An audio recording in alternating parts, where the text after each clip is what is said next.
And we are live. Welcome everybody to another episode of People Ask About Web3, where we demystify different Web3 topics. We look at different use cases, business ideas, business models, and so on. And today we are going to be looking at something that has been gaining a lot of traction right now in the Web 3.0 space, mainly because it's one fundamental functionality that Web3 should have to enable people to adopt Web3 in a faster way. Today, I have Stephan Noller. He's the CEO of kyct.xyz and other companies, and he's going to be talking to us about Web3 identity and tokens used in Web3 to authenticate users on the Web3.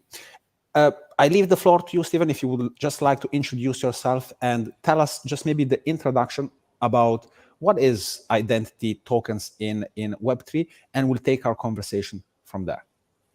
Sure. Thanks a lot, and thanks for having us, Gregor. It's a great opportunity to be here. Yeah, I'm Stephan Noller. I'm the CEO and co-founder of kyct, but also of the mother entity behind it, UBIRCH. So we are a blockchain company, obviously, and we believe very much in Web3 and the fundamental changes that it will bring. And when we talk about identity, this is, as you said, obviously one of the big building blocks, because the idea of Web3 is, I usually, tend to say an empowerment of the nodes, So the nodes that are connecting to services, to platforms, whatever, are empowered by cryptography, by having a wallet, by being able to sign in something, and so on. Which is a great feature, because by that, the platforms, the intermediaries are losing power, So you could say we kind of take back control of what we do, the data we generate, and so on. But it also comes very much down to the identity, because the idea is that that a Web3 node, is a person, for example, and but in reality, it's a string, right? So it's a wallet address. Just a second. Yeah, please. Because I think you mentioned something that I've also never heard, a very interesting comparison and a very interesting, I think, explanation of how you see Web3 as an improvement of nodes between services. Can you elaborate on the concept of the node? Yes, absolutely. I mean, the node is, the entity that connects to the network, basically. So we, people can be nodes that connect to something, to a service, to a platform, to something. But it could also be a machine, or a sensor or whatever, endpoint technically that connects and produces data, for example, or signs things off or so. And the great thing for me about Web3 is that we have a very strong empowerment of what a node can do and what he can control in a sense by adding a layer of cryptography. So in former times in Web2, we had a username and password, and other parties did more or less control that, but also everything derived from that, our profile or data or access to something and so on. And in Web3, we are hosting that pretty much by ourselves, right? In our wallet, we're controlling the private key and so on. And we can control much more, whom we interact with, how we control the interaction by signing it or not signing it, and so on. That's for me, a paradigm shift, because it empowers the people that connect, and of course, it also allows all these decentralized services. That's the foundation of a decentralized service. That's a beautiful way of explaining, of introducing people into understanding Web3, and I haven't heard this kind of comparison. I will be also using it when asked kind of how to, because it makes people understand that, all right, you used to have passwords and it used to be controlled by a certain entity. Now you are the owner of that information. You are the owner of the data. There is no middle party. There is no usernames and passwords different for every services. It's all in the same kind of access token. Absolutely. So I want to ask you a little bit about kyct and what you guys are doing. So you guys are working in creating identity tokens. Would you mind explaining why this is important for the Web 3.0 space? Yes, sure. I mean, it's obvious, from what I already said, that we as people are trying to connect, to services. And for example, I could be a digital artist and would like to sell my art to you, and in that case, I would not only connect, but we would also establish a transaction. I would issue some, picture, paintings, whatever, digital art. And in a tokenized form, obviously, as an NFT or so. And then a certain point comes when we enter a transaction. You want to, buy it for, let's say, 100K or so in Ether. And then the question arises, can you trust the fact that I'm the artist, right? And that I own this piece of art and that I'm the original author of it, because that's what you want to pay for, right? It's not JPEG that you could get that for free. It's basically the intellectual property, that you want to buy for, basically. And when that is the case, it's super important to get some kind of proof. Is it me that you're talking to or that you are connecting to in a digital way? And just the wallet usually doesn't give you that proof, because the wallet at the end of the day is just a string. It's just a combination of letters, numbers, and so on, which do not tell anything about the natural person behind it. And yes, we are seeing lots of cases, where this is being abused, obviously, so scams, people that are selling stuff that they don't own, and or that pretend to be this or that person, artist, whatever. So this is being abused every day, at large quantities. So the idea was, the idea was to say, in some way, we need to put something basically into the wallet where someone can say, okay, you not only say you're Gregor, I can also see that someone has checked this, or that you maybe even have shown your passport to someone who said, yes, we can confirm you are that person, right? And then, of course, other questions arise. How would you do that in a Web3 compliant form? Yes. Just taking a picture of the passport also maybe is not the best idea. Or doing KYC like it from big platforms, and then they store it and control everything. Maybe is not the best idea. And that's why we came around with the idea to put it in a token. It's even you could say a very early soulbound token, because it's technically an NFT, which has inside of it a cryptographically proof that we have seen your passport at a certain time, right? So we're working with an identity provider, these guys where you hold your passport into the camera. It's the same thing you do when you enter Coinbase or so. Even the same, so we're working with ID Now. They also work with Coinbase, the same service provider. But different to Coinbase, what we do is we then store it into, multiple public blockchains, like a cryptographic proof that we saw you, and you were able to show control over your wallet, and you showed us your passport in the same time, the same session, if you like. We can do a cryptographic connection between these two, so wallet control and displayed passport. And then we store that into a JWT token, which is a self-signed digital object in the form of a token, that we can mint into your wallet. And from that point on, whenever someone interacts with your wallet, because you want to sell art or whatever, they can also check, okay, it's Gregor, and I can see he has a KYCT token in his wallet, which alone, tells you something has happened, so he got verified, It's a little bit like the blue check mark on OpenSea. On OpenSea, and I think it's a brilliant idea. Well, you've already mentioned it, but there is, I've seen it constantly. Every time there is a new collection that is famous, there is clones and replicas of that collection in the dozens. Fake accounts trying to scam people into buying from other people NFTs. Why? Because there is no control. There is still no.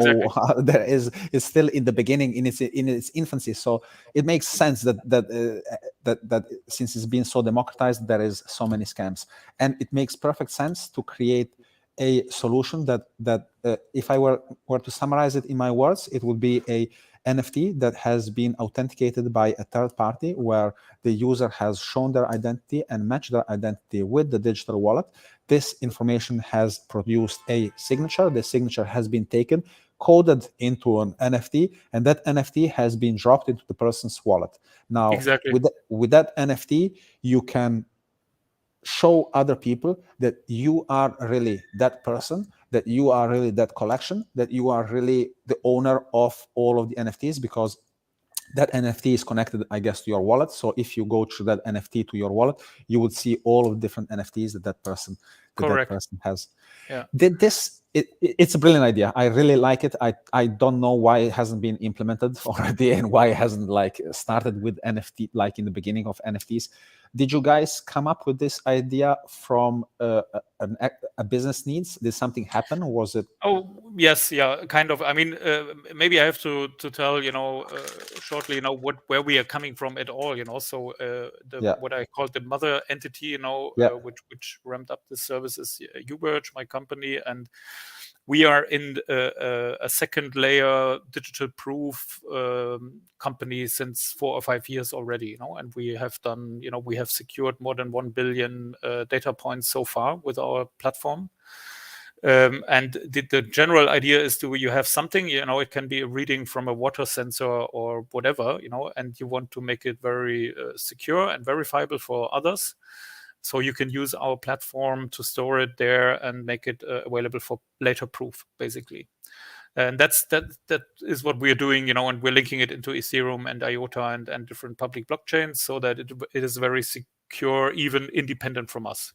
Yes, exactly. And that is our main business. We're pretty, grown up with that. We're working for the German government, supplying infrastructure for their vaccination passport, and so this is a very stable and secure platform, if you like. And as we had a closer look at Web3, and I mean, of course, we immediately fell in love, with that, new move, because it's just great, and it's the DNA, that our company was built out of in the beginning. We just thought, what would be the most relevant problem that we could tackle in the beginning, right? And then, as you said, clones, scams, so attacking the identity, we thought, is one of the biggest burden for growth for the mass to enter that space, and that's why we thought, let's start here.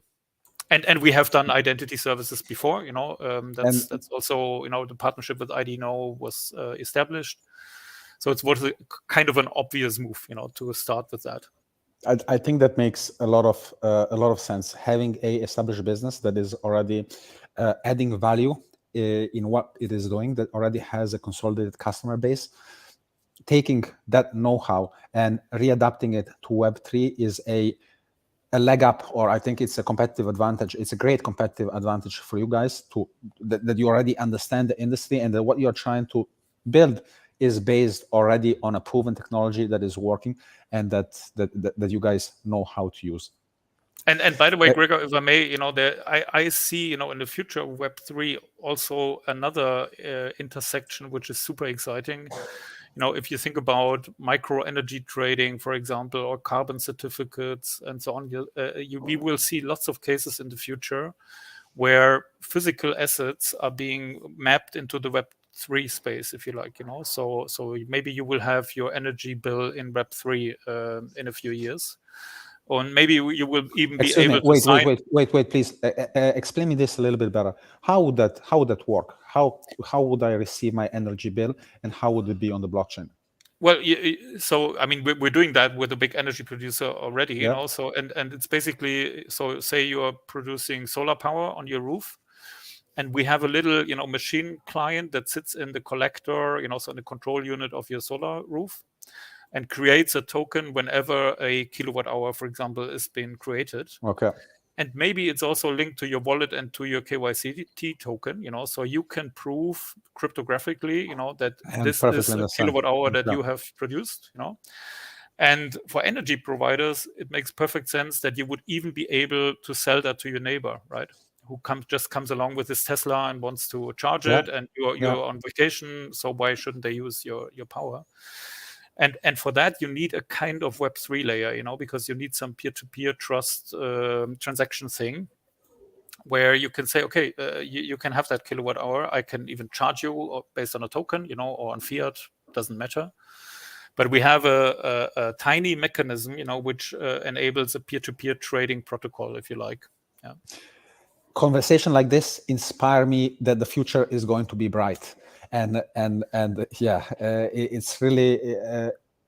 And it's even cooler and brighter, Gregor, yeah. if I may. If you think of Please. a solar producer in Africa, who can also, sell this digital equivalent of the produced power to me, and I give back money. So that's the power of Web3, isn't it? To Exactly. really create global communities and new ways of exchanging data and value.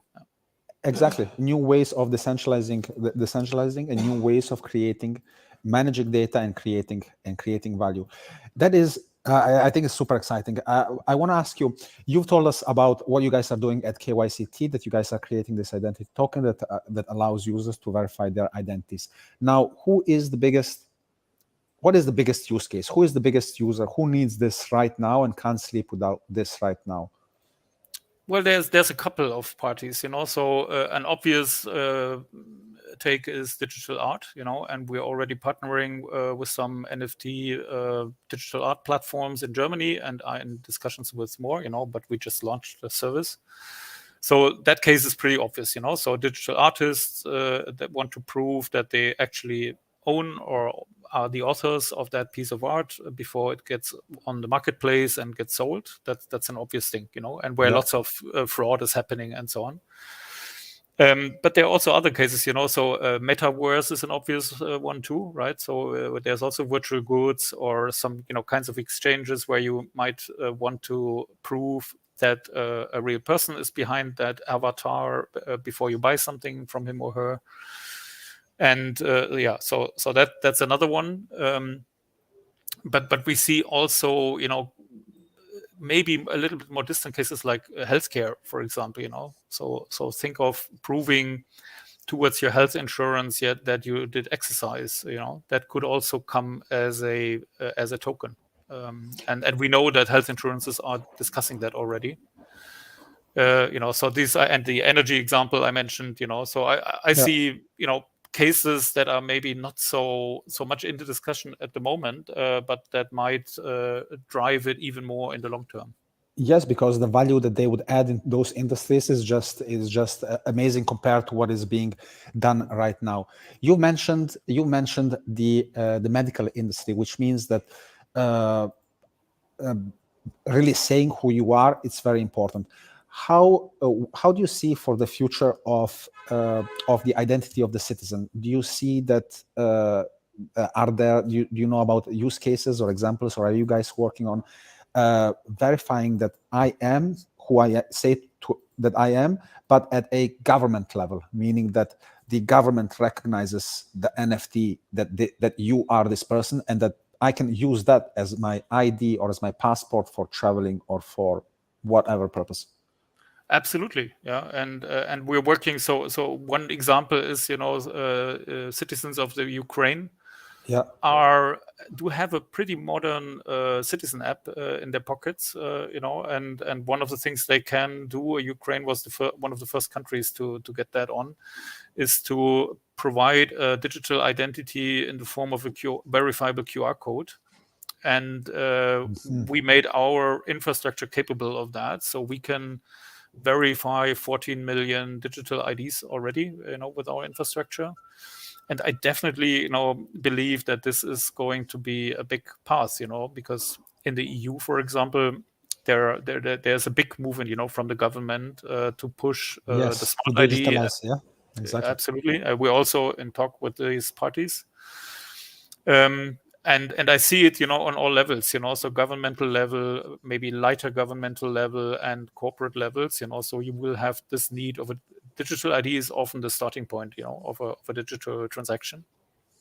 And I think a smart state will soon, offer ways for people to use wallets, to have their ID in a wallet, to use it for signing things, And just imagine what that means. Suddenly we would maybe have a connection of the Web3 world with the official governmental issued certificates. That's a great thing, isn't it? I mean, yeah, it's unbelievable. It might cause some problems for the governments that don't want to. Maybe.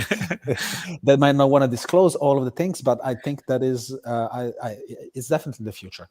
It's definitely if I may, because you mentioned citizen token, that's also something I'm pretty excited about. So we're working with some local entities, like bigger cities at the moment, towards a citizen token, including an identity, obviously. A little bit on the lower than stable. Well, it's the idea that imagine you're a governor of a city, and you think in the modern world and digitalization and so on, and you want to interact with your, the people that live in your city, your citizens, and what would be a digital way, to offer them things, and let them interact and maybe tokenize things and create, benefits if they clean up something or if they, are behaving like good citizens and so on. It's an obvious thought, that a Web3 layer could help a lot, right? Of course. So that everyone would have a wallet and they would be able to, buy digital art from local galleries and maybe even the outdoor, displays in the city would be used to interact and these kind of things. And I see this happening soon, right? How soon? Well, I cannot disclose details, but we are working. Not regarding your project, but how soon do you see this being adopted in major I mean, that's fine for maybe like countries that might be considered third world. Or why do I say that? Why? Because their system is being revisited, is being kind of is changing, so it's easier to plug in something new. But for countries like Germany, Italy, France, USA, do you see this as a long shift, or is it something? Not so much, to be honest, because just think through, the idea that you have, local, artists in the city, typically something cities do care about, they want to give them a platform, museums, exhibitions, and so on, sponsors. And now just think of the idea that you can, through Web3, like OpenSea kind of thing, but in a local fashion, so the city would be able to offer citizens a more direct way to consume art and support the digital artists in the local area, So and by using, for example, the outdoor displays, where usually you see stupid advertising on, So suddenly it would say, you stop with your car because traffic is red. And suddenly it would say, are you interested in this piece of art? Here's the QR code, you can buy it, or you can relate and connect to this artist and so on. It basically comes as, imagine having a wallet, like a traditional wallet. In this wallet, you have a credit card, a ATM card, a bus card, your ID, and so forth. And now you can throw all of this away, and you can just take a QR code that takes care of all of this. That's kind of the idea, right? Yeah, and it would be another, like another card in that wallet, but just in a digital form. It's your citizen wallet, So your citizen ID, where you can say, I have maybe access to special services, can be parking, but can also be access to museums. But I can countless also things can connect to this. Absolutely. Anything. Yeah. And the traditional ways to interact with citizens are pretty much stuck, people don't want to write letters anymore to their governor to say, please improve, I don't know, this or that. People want to interact in a digital way, right? And that's maybe exactly what we should do. Things are changing. Things are changing fast, and it's great to be in the forefront of this revolution. Actually, I maybe envy the young generation that's going to get this for granted, and just like we gave them Google and Facebook, they're going to have this amazing technology and take it for granted. Well, it took a lot of fighting and time to bring it to life. Thank you so much, Stephan. This has been amazing, really interesting, and I think it has been also very interesting for our listeners. I want to ask you one last thing. Is there anything that we didn't talk about, but I think, or you feel like that you should share regarding this topic? Well, there's maybe one thing, I mentioned it quickly, but maybe it needs slightly more attention. The concept of soul-bound tokens, which Vitalik published, a few months ago. So our KYCT is a soul-bound token, Mind explaining what is a soul-bound token? Well, a soul-bound token, Vitalik Buterin, published a white paper where he said he is, promoting this, special kind of NFT, if you like. It's a non-transferable NFT that sits in your wallet and represents some personal things, like things you prefer, or maybe your credit status or your health status, or your identity. Just things that make you up as a person, basically, and make that available in a digital form as a token. That's the idea of a soul-bound token. Okay. And I really like it, because it's like NFT on steroids, if you like, and digitalization on steroids. But it can also create super meaningful services in the long run, right? Because you would be able to, in a very controllable way, offer your data to a marketplace, like an insurance, for example. They would say, we can offer you a good tariff, if you open us your sports data, of the last 24 months. And then you would have them as an SBT in your wallet, and you would say, okay, access granted, but only for 24 hours. And you offer me a new tariff, for example. Please indulge me in my following question. Might sound a little bit out there. So while listening to you talk about these things, is it, I don't know if it has come to your mind, but with the implementation of Web3 and these identity tokens, and with the feeling that we have decentralized and we have more control, isn't it also the opposite, that the government has also more control of the citizens? And because it feels like a two-way street, meaning that if I have only this kind of one ID wallet, the government can also really have really good and tight control of every single citizen. Well, let me answer it like this, Gregor. It's definitely a point, so it's something we have to take care of a lot, because if it goes wrong, you're right. But I also believe that digital tools allow more control also for the other side, so we can build these systems in a way that citizens are aware of that, can control very much, which data they give away. And maybe even, give it only time limited, or maybe they get a protocol, like in Estonia, this is pretty well done, that you get a protocol of who has used and accessed your data, and you can revoke it and so on. These are all things, that with paper-based data, you would never get, right?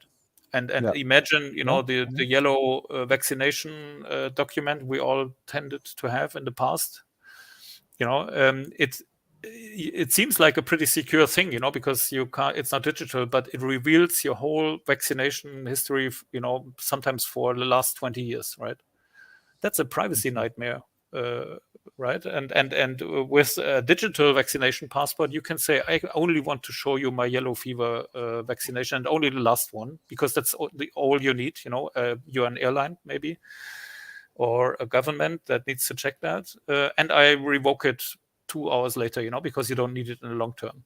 Yeah. But if I show you my yellow analog, vaccination passport, and you maybe even make a copy of it, for whatever reason, I'm losing you control. have no control of data. Yeah, correct. Exactly. And that example is the thing, So we have to build these digital systems in a way that we are in control, and that they offer even more and more granular control over the data and how it is being used. And then this nightmare, this dystopian, view, does not happen. It's rather the opposite, right? Yeah. Well, Stephan, you have a very important role. The creating the identity on the Web3 is going to be of crucial importance. As we said in the beginning of our conversation, it's one of the main building blocks for many of the services to be integrated and facilitate the adoption of users and the onboarding of massive amounts of users into the Web 3.0 space. I want to thank you a lot for your time. This, again, has been really interesting. Once again, is there anything else that we are forgetting to talk about? No, but I just want to invite people to go to our website. You can see it here, because at the moment minting of your identity token is still for free. Because we're in the launch phase. So and you can be among the first hundreds of people that have this token in their wallet. Maybe in a few years this will be famous. I hope so. I'm working for it. Yeah, but we're also happy to see it being used and getting feedback and so on. So well, you have feel invited. I'm already opening a new tab and I'm creating my identity token Please right do so. now. I think it's a great concept, and especially I wanna test it out, see how it's working, and be an early pioneer of this technology. Please. So that I am prepared for the future. And I advise everybody that is checking out this podcast and listening to this to go to kyct.xyz and create their identity token for free. Awesome. Okay. Stephan, thank you so much. Really. Thanks for having me. It was a pleasure. Have a good day. Bye-bye. Bye.